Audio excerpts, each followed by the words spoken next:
할렐루야. 하나님의 은혜가 이 시간 우리들 모두에게 임하기를 주의 이름으로 축원합니다. 오늘 말씀의 제목 한번 따라 하실까요? 추울수록 따뜻한 사람이 필요합니다. 아멘. 믿음 되길 바랍니다. 오늘 추운데 교회 오시느라 수고 많으셨습니다.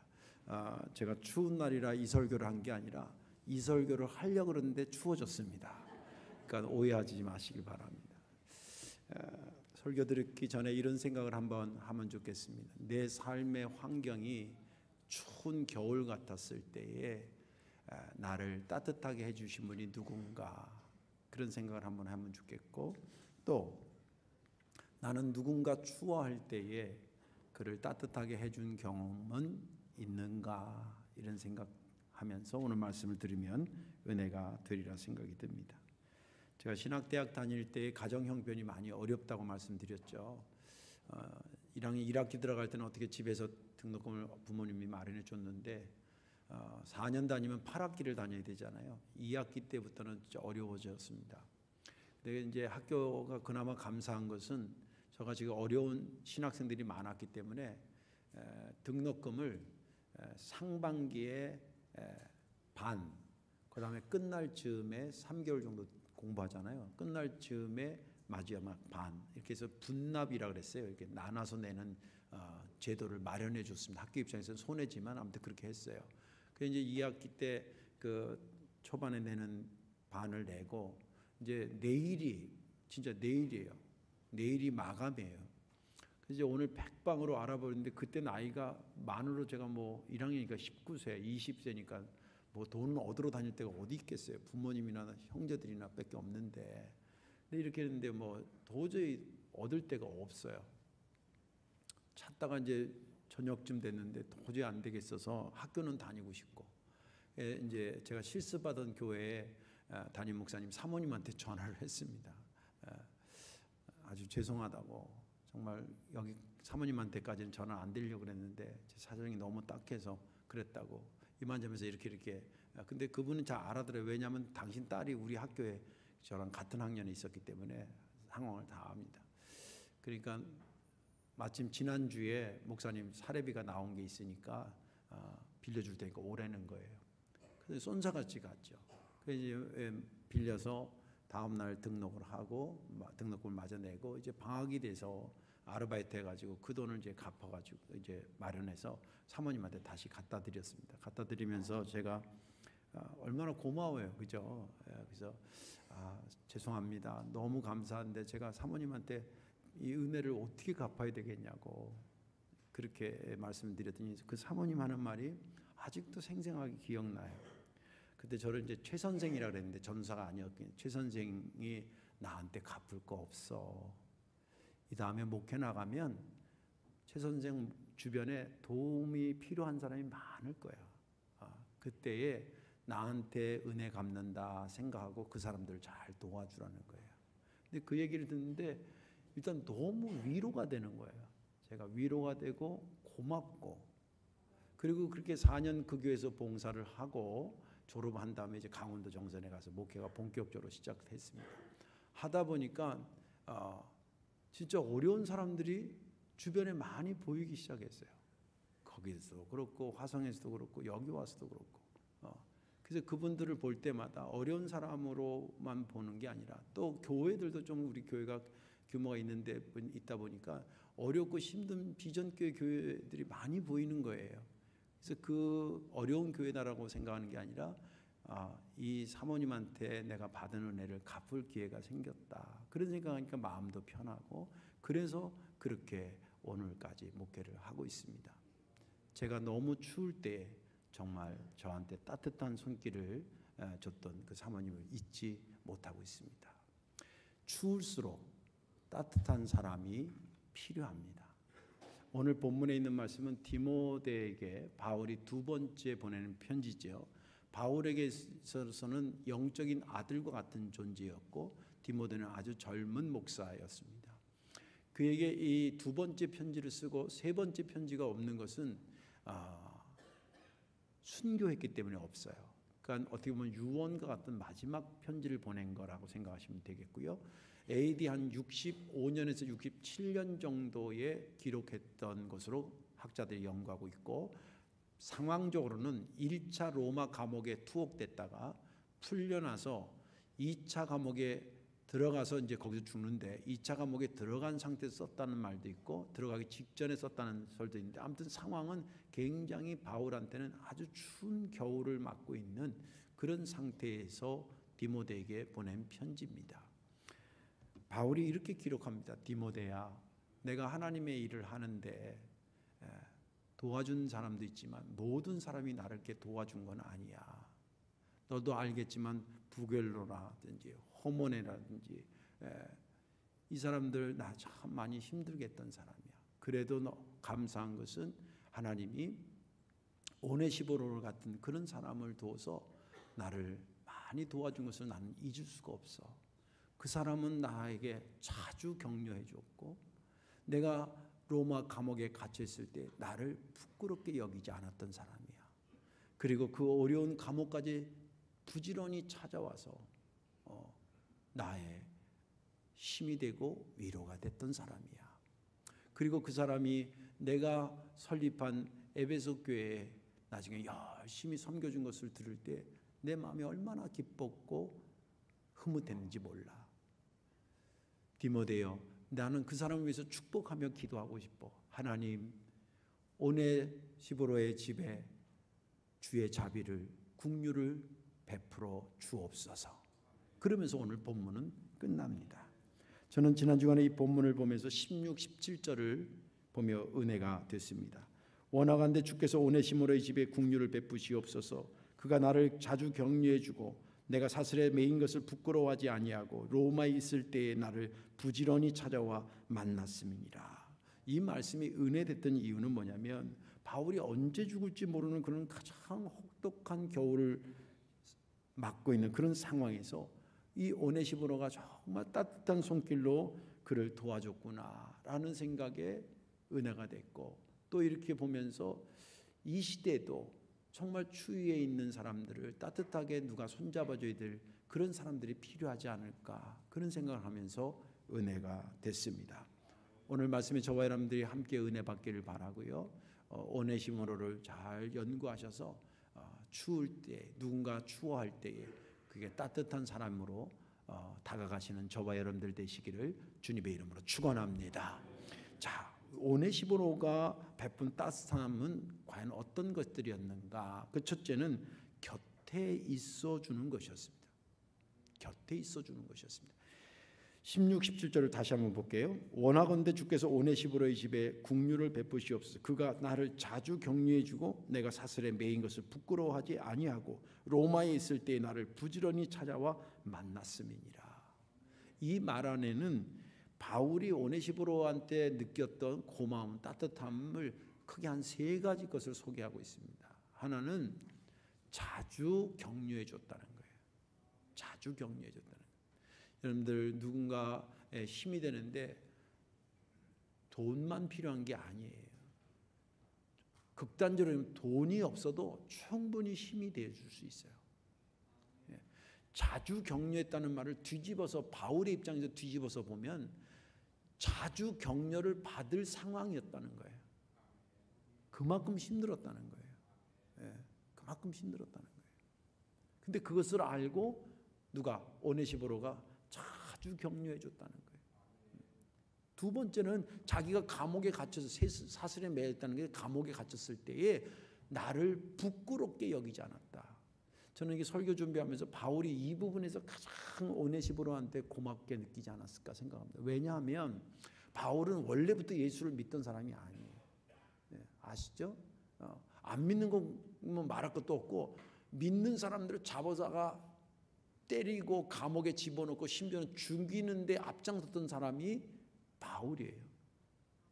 근데 그날도 예수 믿는 사람들이 있다는 정보를 입수하고 다메섹이라는 지역으로 막 가다가 예수님을 딱 만났는데, 다른 사람이 볼 때는 환상을 본 것 같고, 그러나 바울은 직접 봅니다. 부활하신 예수님을. 그러다가 말에서 꼬꾸라졌죠. 그리고 그 휘황찬란한 빛에 의해서 눈이 멉니다. 그리고 주님의 음성을 듣고 완전히 이분이 가짜인 줄 알았더니 아니면 크리스찬들이 만들어낸 가상의 인물인 줄 알았더니 진짜 부활하신 예수님. 이분을 만나고서 완전히 180도 뒤집어집니다. 예. 그래서 자기는 구원의 감격에 너무 놀랍고 기쁘고 감격스러운데 예상치 않은 일이 벌어졌습니다. 그것은 뭐냐면 이 사람이 바뀌고 나니까 바리새인들이나 유대교에 있었던 사람들이 순간 뭐가 되냐면 적이 돼버린 거예요. 이 새끼 웃긴 놈이네 이놈.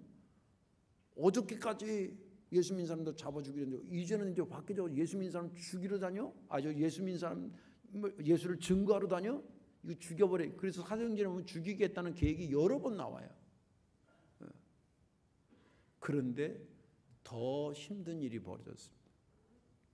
그건 뭐냐면 먼저 믿었던 기독교 공동체에서 바울 보는 것을 이상하게 보는 거예요.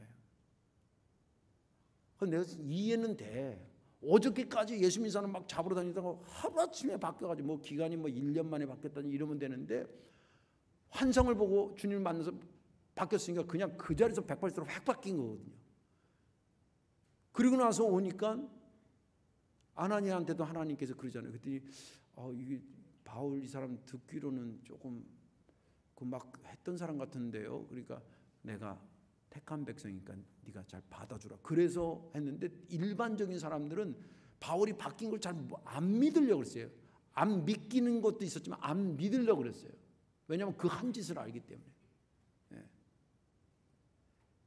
그래서 맨 처음에 겉돌잖아요. 기독교 공동체에 못 들어오고 그 사도행전을 쭉 연구하면 겉돌아요.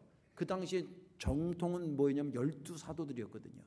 근데 여기 못 들어오고 겉돌아. 그래서 선교하러 바깥에 나간 것도 할 수 없는 그런 요인도 있어요. 물론 하나님이 땅끝까지 복음 증거하는 것도 있지만 그 당시에 교회 정치적으로 본다면 주위에 못 들어오는 거예요. 이 바울이.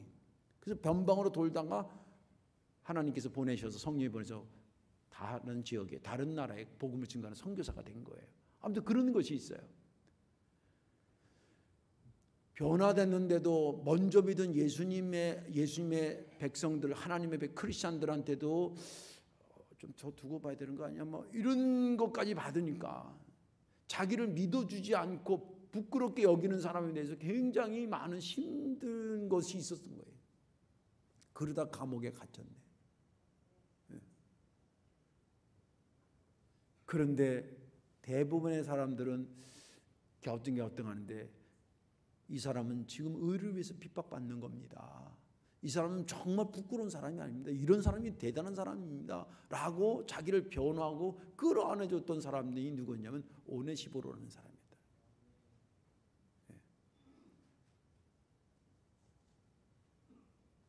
그러니 바울의 입장에서 얼마나 고마웠겠어요.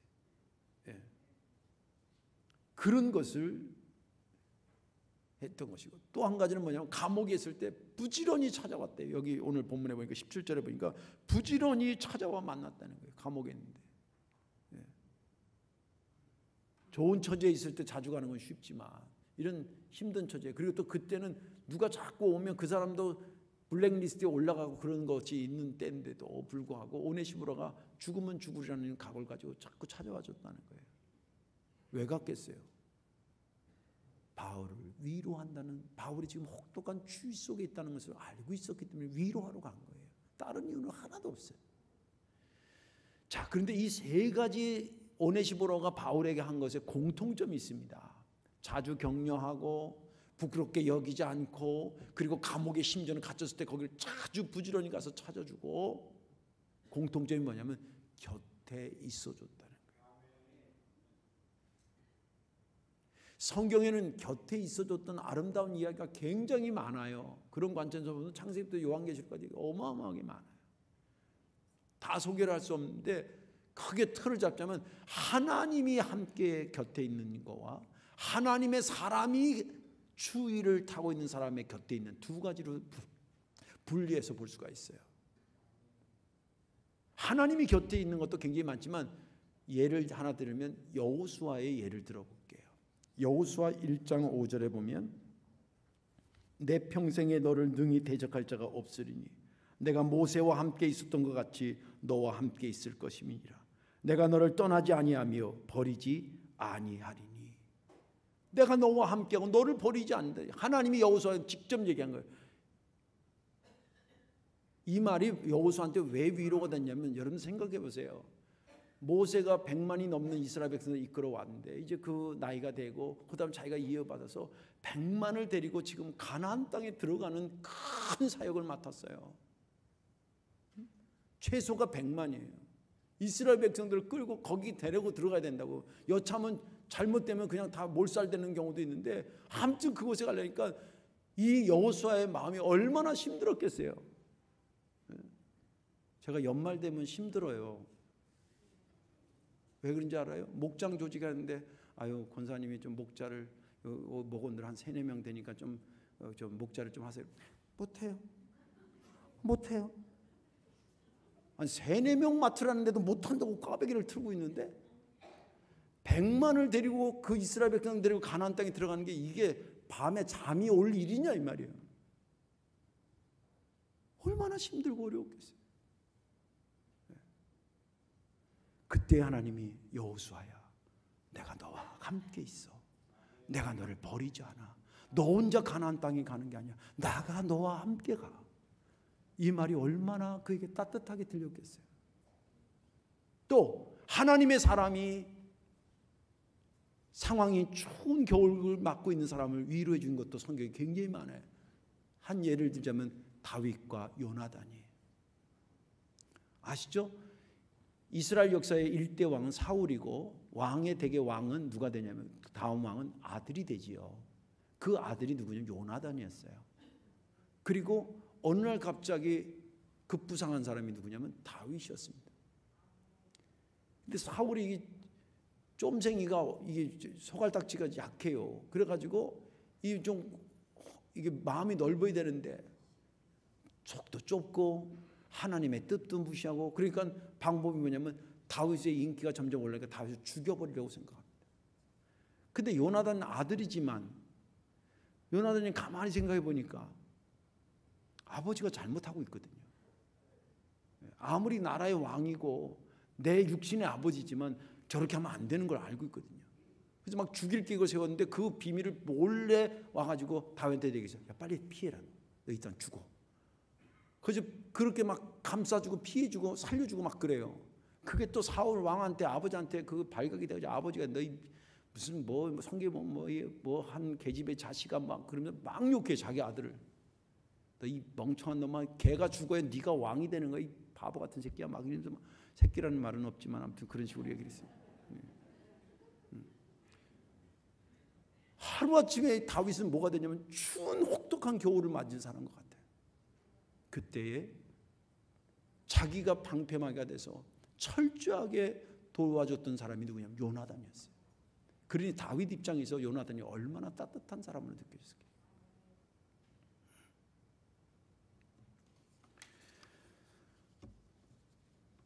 저부터도 우리 얘기를 한번 가져와 봅시다. 저부터도 누가 잘 되고 좋은 일 있을 때 가서 축하해주고 기도해주고 같이 식사하고 이런 거 저 좋아합니다. 왜? 그러면 나도 마음이 편하니까. 그런데 우리가 잊지 말아야 될 것이 있어요. 내 삶의 주변에는 그렇게 봄날같이 좋은 일만 있는 사람만 있지 않아요.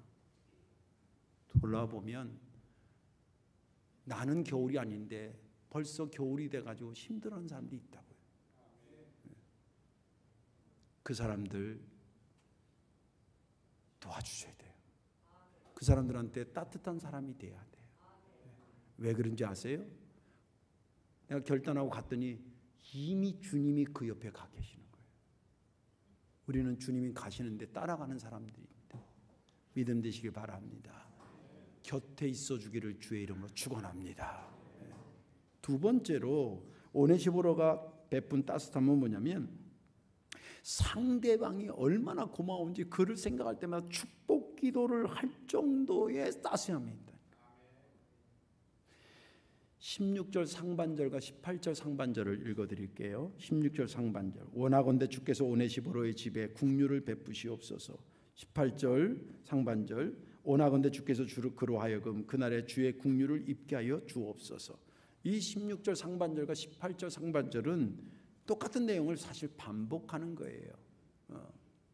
다시 말해서 오네시모가 그 가정이 하나님의 자비와 긍휼의 은혜를 입게 하옵소서. 그런 거예요.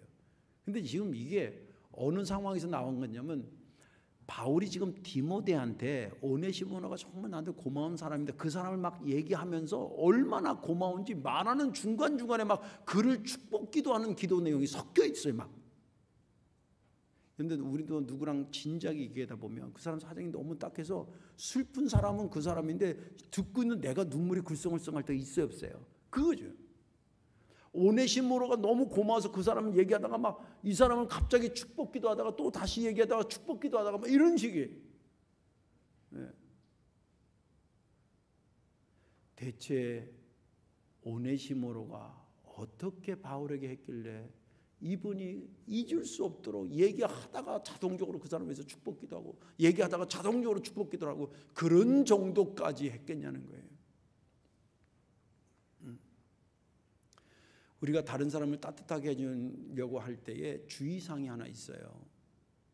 그건 뭐냐면 내가 내 의를 이루기 위해서 내 만족을 위해서 그 사람을 돕는 게 아니에요. 그 상대방이 고마워 여기게 하기 위해서 하는 거예요. 그 사람이 만족하기 위해서 하는 거예요. 이건 아주 굉장히 중요합니다. 아주 중요합니다. 예. 그것을 어떻게 알 수 있냐면 이 오네시모로가 정말 바울을 중심으로 해서 이 일을 했다는 것을 어떻게 알 수 있냐면 맨 마지막 절에 그가 에베소 교회에서 열심히 봉사했다는 말이 나와요. 이 말은 뭐냐면 이 오네시모로가 바울을 도와주는데 감옥에 있을 때 가서 직접 격려도 하고 또 그 부끄럽게 여기지도 않고 자주 방문해주고 이런 것만 도와준 게 아니라 갑자기 난데없이 에베소 교회도 잘 도와줬던 날 여기다 왜 기록했냐면 바울 입장에서는 이 사람이 에베소 교회를 도와준 게 너무 고마운 거예요. 왜 그러냐면 바울이요 교회를 여러 군데 세웁니다. 여러 군데 세우는데 이 상황이 한 곳에 오래 있지 못할 상황이 막 벌어져요. 그러면 또 딴 데 가서 교회를 짓고 또 딴 데 가서 설교를 하고 그래요. 근데 그러기 때문에 자기가 세운 교회가 애정이 있어요.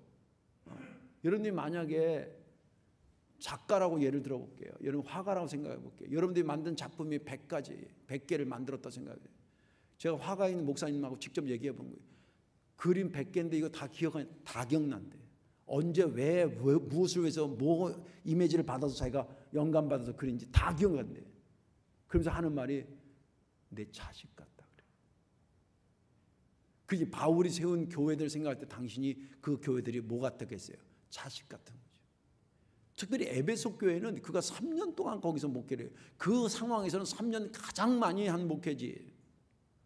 그리고 그 3년을 어떻게 목회를 했냐면 그가 사도행전에 내가 에베소 교회 장로들한테 내가 너희들한테 있을 때 내가 어떻게 목회한지 알지? 그러면서 한 말이 사도행전 20장에 나와요. 사도행전 20장 19절에 이렇게 되게 곧 모든 겸손과 눈물이며 유대인의 간교로 말미암아 당한 시험을 참고 주를 섬기고 모든 겸손과 눈물을 흘려가면서 내가 에베소 교회에서 사역한 거 너희들이 알지? 그 뜻이에요. 비록 3년밖에 있지 않았지만 당시로서는 오래 있었던 것이고 또 3년도 그냥 대충 3년이 아니라 정말 눈물을 쏟아가면서 제가 보니까 정선이나 제가 여기 화성이나 여기 성덕인데 그 재단에서 엎드려 기도할 때 그 재단에서 눈물 안 흘린 재단이 없어요. 새벽에 기도하다가 울기도 하고 성도들과 같이 예배하다가 울기도 하고 여기 와서도 마찬가지.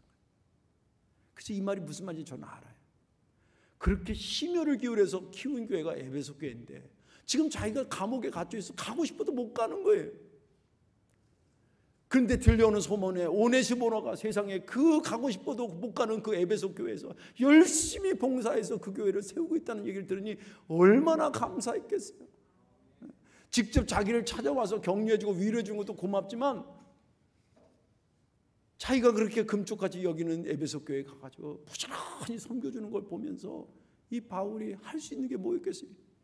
하나님한테 이 가정 축복해달라고 기도하는 것밖에 없어요. 그래서 얘기하다가 막 기도하다가 얘기하다가 기도하다가 막 그런 거예요. 예, 오늘 여기 본문에도 보면 그렇잖아요. 16절에 원하건대 주께서 오네시모의 집에 긍휼을 베풀어 주옵소서. 18절 끝에도 중간에도 주의 긍휼을 알게 입게 하여 주옵소서. 얘기 중에 막 축복 기도가 막 섞이는 거예요. 대체 오네시모로가 얼마나 했길래 그 사람을 생각하면 막 축복 기도가 그 받은 사람이 쏟아 나오도록 했겠냐는 거예요. 이건 굉장히 중요한 의미를 갖고 있습니다. 아까도 말씀드린 것처럼 돕는 거는 나 좋으려고 돕는 게 아니에요. 그 사람이 흡족하게 느끼도록 돕는 거예요. 네, 흡족하게 느끼도록 돕는 거예요. 성경에 이런 말씀이 있잖아요. 바리새인이 이제 트릭을 걸려고 예수님한테 율법이 뭐가 가장 중요합니까? 하나님 사랑하고 이웃 사랑하는 거지. 그러니까 또 하나 트립을 이게 태클을 걸면서 뭐라 그러면 우리의 이웃이 누굽니까? 이렇게 물어봐요. 이건 그냥 평범한 말이 아니에요. 다 저희를 깔고 하는 말이에요. 이게 무슨 말이냐면 이스라엘 백성들 유대인들에게 이웃은 뭐냐면 자기 민족만 이웃이요. 사마리아 사람이라든지 이방 사람은 이웃이 아니에요. 쉽게 얘기하면 이웃은 내가 규정하겠다는 거예요. 그런데 주님은 이웃은 네가 규정하는 게 아니라는 거예요. 그러면서 예와 등기는 선한 사마리아 사람이에요. 강도 만난 사람 옆에 제사장들이 지나가도 그냥 또 안 돌보고, 레위 사람들이 지나가도, 이건 목사가 지나가도 그냥 지나갔고 교인이 지나가도 그냥 지나갔다 그 말이에요. 그런데 사마리아 사람이 그 강도 만난 사람을 봐가지고 너무 안타까워하면서 막 치료를 해주면서 자기는 어디 급하게 가는 중이니까 이 사람을 여관에 맡겨놓고 주인한테 돈을 주면서 도와줘라, 내가 다시 오는 길에 그래서 보면 다시 와요. 그래서 그 사람을 만나 거기서 하룻밤 자고 갔다가 다시 와요. 그러면서 예수님이 아주 의미심장한 말을 질문해요. 뭐라고 얘기하냐면 이 강도 만난 사람의 이웃이 누구냐라고 거꾸로 질문해요. 앞에서 바리새인들은 누가 내 이웃입니까? 이웃을 내가 규정하겠다 그 뜻이에요. 근데 주님 말하기를 강도 만난 사람이 이웃이라 그럴 때 진짜 이웃 되는 거라는 거예요. 누가 강도 만난 사람의 이웃이냐 이렇게 물어봐요. 우리가 누군가를 따뜻하게 해줄 때에 다시 말씀드리면 내 의의에 도취되거나 내가 이런 걸 할 수 있어 나는 그래도 이런 자기 의해하는 게 아니에요. 그 사람이 정말 추우니까 따뜻하게 해준 것 뿐이에요. 일전에 우리 선교 지원하고 있는 교회 후배 목사랑 이렇게 만나서 얘기를 하고 밥을 먹고 그랬어요. 그 친구가 하는 말이 이래요. 목사님, 제가 부족하지만 매일 새벽마다 목사님과 성도교회를 위해서 기도하고 있어요. 두 가지 생각이 퍼뜩 들어요. 첫째는 고맙다. 여러분들이 모르는 누군가가 여러분들을 위해서 기도하고 있다는 얘기가 너무 고맙지 않아요? 네. 고맙다. 또 한 가지는 저 사람이 얼마나 고마우면 세상에 새벽마다 나와 우리 교회를 위해서 기도할까. 그런 걸 생각하니까 우리 교회가 선교를 제대로 하고 많이 한다는 게 제대로 하고 있나 보다라는 생각이 들어서 정리가 돼서 두 생각이 동시에 들더라고요. 그런 거예요.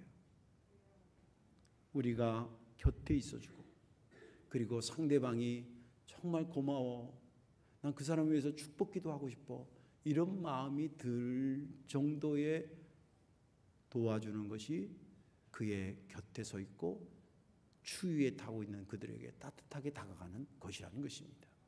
이제 말씀을 정리하겠습니다. 지난 주간에는 주님께서 우리에게 이런 말씀을 주셨어요. 예수님은 금식이 변하여 기쁨이 되기 위해서 오셨다. 금식이 변해서 기쁨이 되기 위해서. 그러니까 우리도 그 뒤를 따라가면서 우리가 움직이는 성탄 트리가 되면 얼마나 좋겠냐 이런 얘기를 했어요. 그것이 지난주의 말이라면 오늘 말씀은 그럼 움직이는 성탄 트리는 어떻게 사는 게 움직이는 성탄 트리의 삶입니까? 오네시보로처럼 사는 거예요. 추위에 있는 사람 곁에 서주시고 그분이 정말 여러분들을 위해서 축복 기도를 할 정도로 그들을 섬겨주시는 것, 그게 움직이는 성탄 트리의 삶인 것입니다. 저와 여러분들의 삶이 그런 삶이 되기를 이 성탄절에 주님의 이름으로 축원합니다. 기도하겠습니다. 사랑과 은혜가 많으신 아버지, 고맙고 감사합니다. 내 삶에는 추운 겨울과 같은 날이 없을 줄 알았는데 돌이켜보면 그런 것이 곳곳에 있었고, 또 저 사람의 삶에는 추운 겨울이 없을 것 같았는데 저 사람의 삶에도 언젠가 감당할 수 없는 혹독한 추위로 몸서리치게 힘들어하는 것들을 보게 됩니다. 하나님의 뜻이 있어서 추위가 오는 것이 어쩔 수 없겠지만 그 추위에 떠는 자들을 보면서 따뜻한 사람이 우리가 되어야 된다는 생각 더하여 할 수 있는 성숙한 믿음을 우리에게 허락하여 주옵소서. 예수님의 이름으로 감사하며 기도하옵나이다. 아멘.